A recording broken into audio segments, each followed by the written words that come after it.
Saya Cynthia Rompas masih menemani Anda di Kompas Petang. Saudara, akhir-akhir ini Presiden Jokowi kerap melakukan kunjungan kerja ke Jawa Tengah. Apakah agenda ini jadi bagian manuver untuk menggembosi kandang banteng? Berikut liputannya. Kunjungan Presiden di Magelang hari ini menambah tingginya intensitas kedatangan Jokowi di Jawa Tengah. Pada pekan lalu, Presiden mengunjungi Salatiga, Magelang, Temanggung, juga Wonosobo. Sejumlah agenda dihadiri Jokowi seperti pembagian sertifikat tanah, penyerahan bantuan pangan, hingga pengecekan jalan nasional di ruas Solo Purwodadi.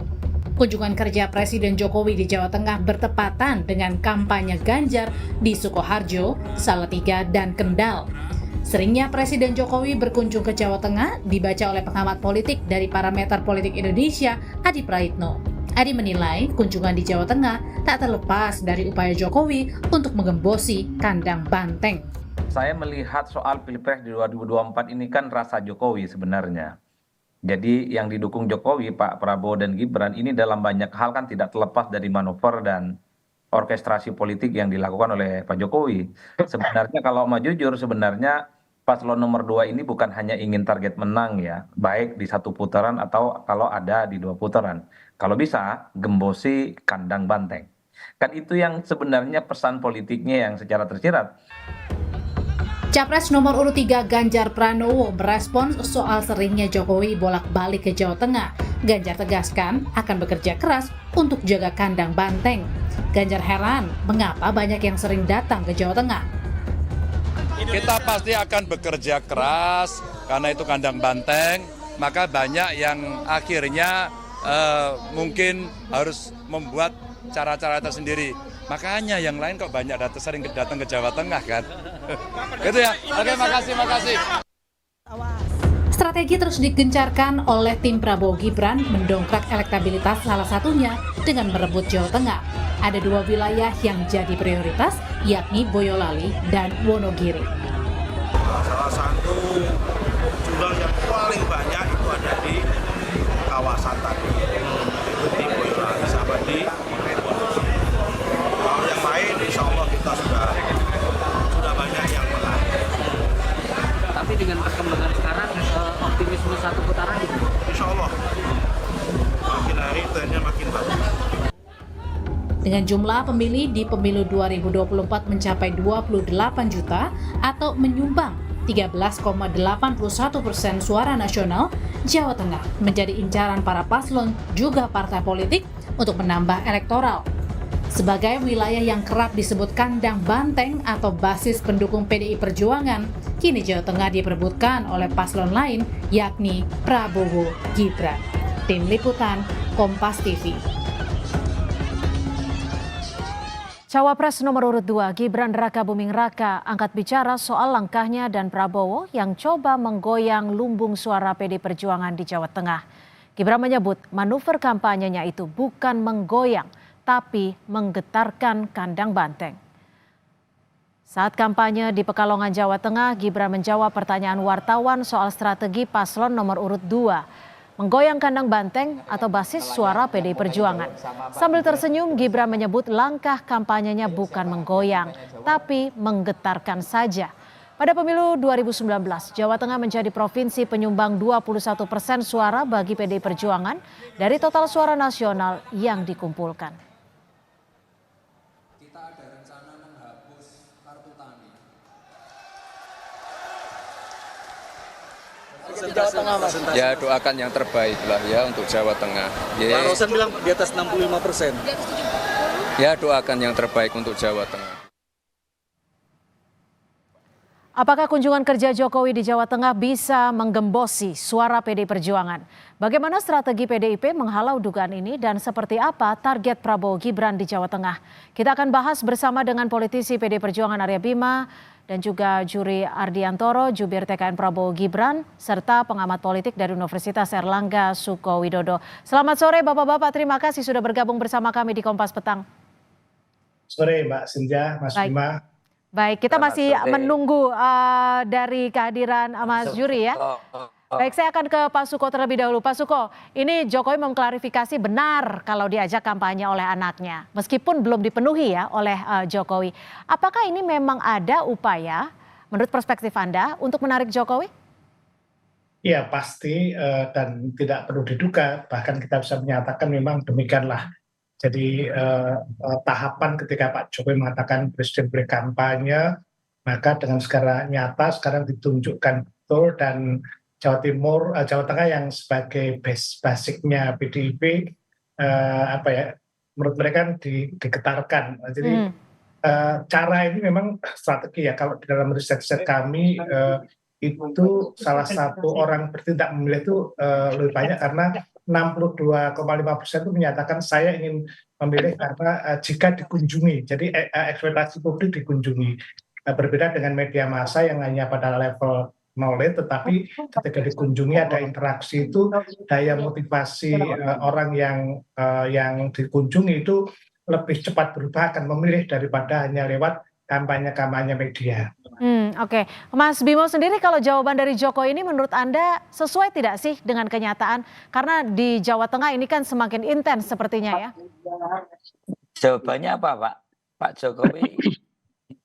Tadi kalau Pak Suko bilang ini bukan menduga-duga, memang sudah ya gitu. Ya, apapun persepsi Pak Jokowi saat ini kan tidak dalam posisi netral ya. Kenapa?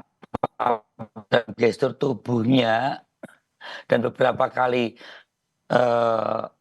tindakan-tindakan atau di dalam kunjungan-kunjungan sebagai presiden, misalnya membagi sembako, di belakangnya ada gambarnya Pak Prabowo dan Mas Gibran kan. Ini menunjukkan bahwa bagaimana kedatangan Pak Jokowi ini seolah-olah akan menghanguskan 10 tahun atau 20 tahun pemerintahan PDI Perjuangan di Jawa Tengah. Ini kalau dikatakan kandang ya mungkin berlebihan. Kami punya 21 kepala daerah. Dengan wakilnya kita hampir mempunyai sekitar 31 dari 36 kabupaten kota. Kita serius betul memikir rakyat selama 15 tahun ini, kenapa akhirnya banyak kepala daerah kita yang terpilih, termasuk Pak Jokowi. Tapi kalau perspektif Anda Mas Bimo, perspektif Anda dengan kehadiran Jokowi ini bisa menggoyang kandang banteng di Jawa Tengah dan juga menggerus suara? Kami mengatasi itu, misalnya di masalah pupuk. Masalah pupuk bukan masalah kartu. Memang pemerintah nggak niat nambah subsidi. Saya ini kan komisi 6 tahu kebutuhan pupuk 22 juta ton. Kemudian kemampuan produksi 14 juta ton. Pemerintah mensubsidi hanya 9 juta ton. Jawa Tengah di tahun 2024 ini turun lagi subsidinya. Kemudian ada susup gratis. Kita jelaskan susup gratis itu bukan bantuan Pak Jokowi. Itu memang subsidi pemerintah. Termasuk DPR, termasuk Aryo Bimo. Jadi kita menjelaskannya satu persatu. Kemudian ada bantuan beras. Kemudian ada BLT. Oke, begini. Tapi menggerus tidak? Pada kenyataannya sampai saat ini menggerus tidak suara PDIP? Sampai hari ini enggak, kami bagaimana mengatasi penggerusan itu? Masih mengatasi penggerusan itu? Soal beras. Ya, ada yang beli kemampuan beli beras. Loh, sudah beras. Jadi saya melihat ada usaha-usaha menggerus, ya kan? Tapi kita jelaskan bahwa rakyat sudah cukup cerdas dan bahkan kita kasihan semakin tidak terhormat.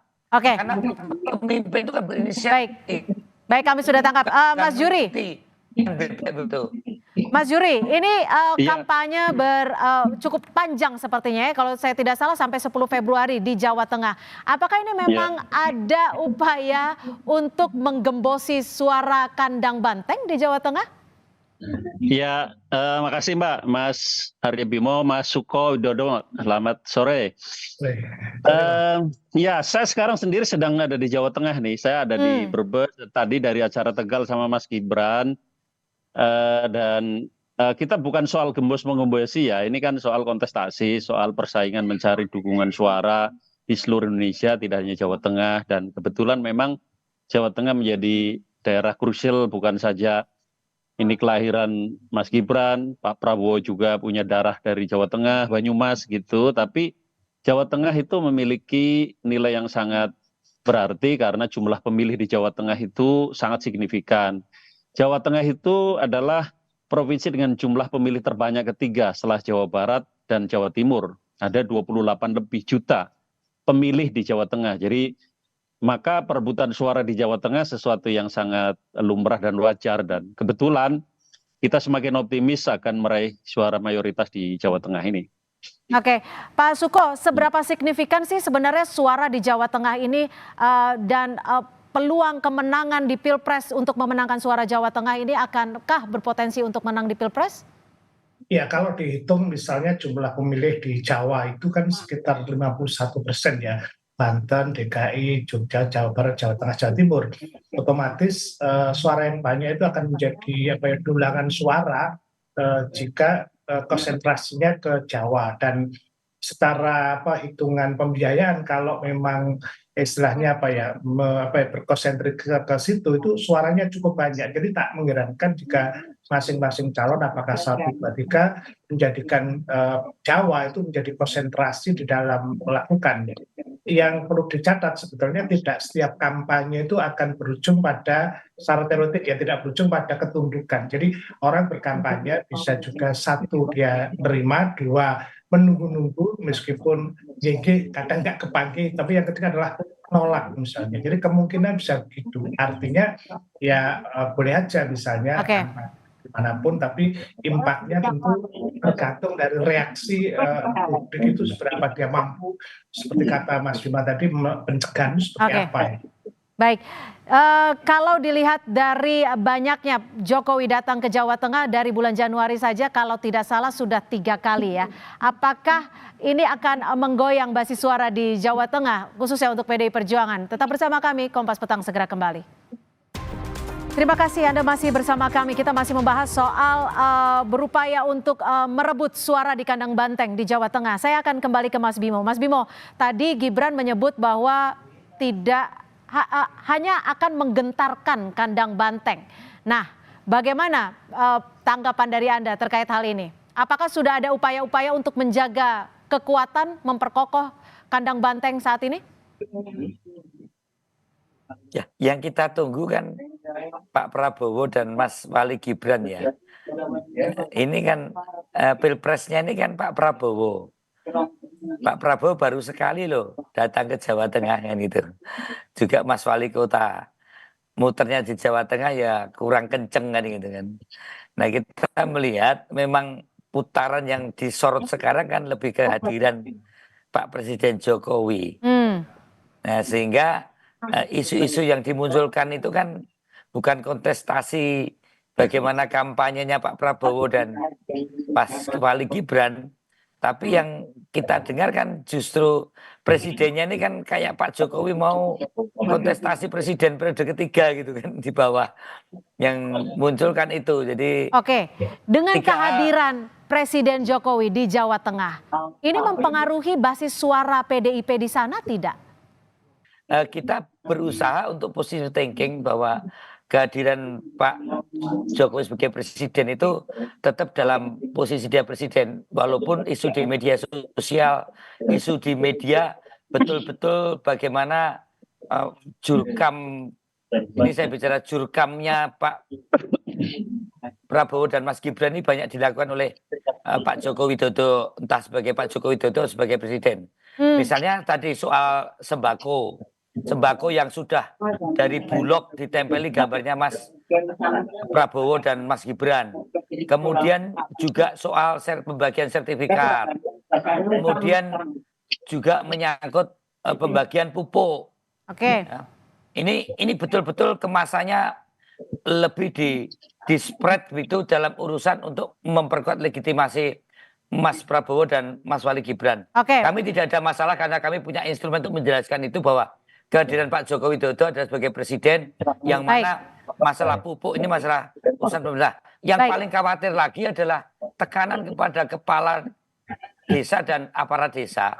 Ini terjadi betul oleh oknum-oknum aparat yang sedikit mengancam dalam tanda petik dengan meminta target suara. Oke, ditahan dulu masih sampai di situ. Kita minta kita kumpulkan. ditahan dulu sampai di situ. Mas Juri, Mas Bimo menyebut Jokowi bahkan seakan seperti jurkamnya Prabowo dan Gibran untuk memperkuat legitimasinya. Bagaimana menanggapi hal ini? Ya, pertama saya nggak punya pretensi untuk menjelaskan apa yang dilakukan oleh Pak Jokowi sebagai presiden ya. Saya sudah berhenti nih bekerja di kantor staf presiden. Jadi nggak punya kewenangan nih ngomong soal Pak Jokowi sebagai presiden. Tetapi memang kami nggak bisa menolak betapa atau nggak bisa menolak situasi di mana saat saya misalnya bersama Mas Gibran ya, yang keliling Jawa Tengah atau di beberapa tempat yang lain, itu memang aura Pak Jokowi itu kelihatan sekali. Jadi betapa Pak Jokowi di lapangan atau di masyarakat itu masih sangat kuat sekali kepercayaannya, dan betapa mereka melihat sosok Pak Jokowi ada di Mas Gibran. Nah, situasi seperti ini kan memang nggak bisa ditolak, memang faktanya begitu. Nah, maka apa yang dilakukan oleh Pak Jokowi, baik sebagai presiden, sebagai pribadi, itu tentu orang selalu mengkaitkan dengan Pak Prabowo atau Mas Gibran itu sendiri. Ya, satu sisi menjadi keuntungan buat pasangan calon kami, karena memang sejak awal pasangan calon kami itu Pak Prabowo Mas Gibran adalah pasangan calon yang mendeklar akan melanjutkan seluruh program-program baiknya Pak Jokowi dan akan meningkatkan apa yang sudah dilakukan Pak Jokowi. Jadi dari sisi visi, misi, program Pak Prabowo Mas Gibran memang sudah seperti apa yang sudah dilakukan oleh Pak Jokowi. Jadi memang mengabaikan posisi Pak Jokowi dalam kontestasi ini ya memang sulit, karena itu memang sudah menjadi faktanya. Tapi kalau perihal soal bantuan yang diserahkan, ada seperti yang diklaim oleh Mas Bimo tadi, ada foto bergambar Prabowo Gibran, bagaimana? Ya, pertama soal bagi-bagi sembako, soal keliling, belusukan dan lain-lain kan orang juga semua udah tahu ya, ini adalah profilnya Pak Jokowi. Sosoknya Pak Jokowi itu ya keliling, belusukan, bagi-bagi buku, bagi-bagi beras, dari dulu begitu, mau pemilu atau tidak pemilu. Setiap tahun, seperti kemarin Pak Jokowi ikut bagi sembako di depan istana. Itu bukan hanya tahun sekarang, saya kebetulan 5 tahun kerja di istana, tahu tiap tahun itu pasti bagi-bagi itu. Nah, memang dalam konteks pemilu itu dibaca menjadi lain gitu. Nah, gini, kalau ada hal-hal yang kemudian dianggap oleh kita atau oleh masyarakat melanggar, misalnya tadi beras Bulog, kita perlu cek seperti apa faktanya. Apakah itu adalah manuver Bulog atau orang beli berasnya Bulog atau seperti apa. Jadi ini situasi yang belum clear ya. Jangan sampai kemudian ini institusi lain seperti Bulog atau tadi dibilang aparat itu terseret di dalam kasus seperti ini. Gitu. Baik, Pak Suko, gimana kalau melihat ini? Apakah ini bagian dari manuver Jokowi untuk membantu legitimasi Prabowo Gibran di Jawa Tengah sambil mendobrak ataupun mengguncang suara di kekuatan PDIP di Jawa Tengah? Iya, saya kira baik langsung ataupun tidak langsung, orang kan membaca bahwa Pak Jokowi itu kan asosiasi dari kekuatan pasangan 02 gitu loh. Maka ya gimana lagi? Tadi saya lihat Mas Bima rotok nyerah, makanya itu jadi bingung lah. Tapi menurut saya memang prinsip ya, kalau kita kembali ke pemilu yang jurdil, akan elok jika memang prinsip kebebasan itu menjadi prinsip demokrasi, freedom speech, freedom ekspresi itu harus dituangkan. Sehingga ketika orang memilih misalnya Pak Jokowi datang, karena apapun asosiasinya begitu, ya karena memang mau milih silahkan, tapi jangan sampai diskriminasi atau kemudian intimidasi, kalau ada mungkin ada paksaan. Tapi menurut Anda dengan apa yang terjadi saat ini sudah menggambarkan jujur dan adil? Nah, ini problemnya kan subjektivitas ya. Nanti kalau saya mengatakan oh itu tidak, apakah nanti ada ketentuan, karena beberapa mestinya yang melakukan Bawaslu harus dengan jeli, misalnya kan kalau ASN pun kalau memberikan tanda aja nggak boleh gitu loh. Maka larangan-larangan itu, prinsip-prinsip itu yang harus ditegakkan. Tidak apa-apa misalnya Pak Jokowi mau berkali-kali ke Jawa Tengah sepanjang ya tadi ada proporsi. Kalau foto datang karena kampanye itu harus ada izinnya. Tetapi ya tadi bahwa wilayah abu-abu ini kadang-kadang ya subjektivitas masing persepsi. Tapi saya melihat menurut saya di dalam Baik. konteks semacam ini kita menangkap bahwa itu dan juga Pak Jokowi tidak sebagai food getter yang Oke. saya baca seperti itu. Baik, Mas Bimo, terakhir, apa yang akan dilakukan PDI Perjuangan? Strategi apa untuk memperkokoh suara dan juga menjaga kandang banteng ini? Apakah 3 pilar ini sudah mulai bergerak? Singkat saja. Oh ya, tetap bergerak ya untuk seluruh kader relawan untuk terus mensosialisasikan dengan kampanye. Mengenai Pak Jokowi, memang kalangan menengah atas kalangan terdidik mulai melihat ketidaksukaan Pak Jokowi yang mencalonkan Mas Gibran. Di kalangan bawah masih banyak pendukung-pendukung PDI dan Pak Ganjar Pranowo. Ya, Pak Jokowi memang di hati. Tapi Ganjar yang dinanti, yang diharapkan ganti itu bukan Pak Prabowo, bukan Mas Gibran. Bahasa mereka begini, maka kalau Pak Jokowi lewat, dia tetap dada-dada. Oke. Pak Jokowi di hati, tapi Ganjar dinanti. Mereka percaya bahwa Pak Prabowo ini bukan penerus. Dia 10 tahun, Pak Jokowi itu memang tidak percaya sama Pak Prabowo. Ya, bahwa mereka mendukung putranya mencalonkan, iya, tapi masyarakat tahu kok bahwa Pak Prabowo adalah orang yang punya cara berpikir dan punya visi misi dan program sendiri. Oke. Itulah rakyat bawah. Itu ngomong dari mereka. Ya, Pak Jokowi di hati, Ganjar dinanti yang menggantikan 2024. Baik. Itu masyarakat bawah yang saya temui. Jadi kalau ada bantuan pupuk, bantuan pangan, ya diterima saja dari Pak Jokowi. Tapi nantinya tetap nyoblos Ganjar, saya kira itu. Oke, baik. Singkat saja Pak Juri, singkat saja.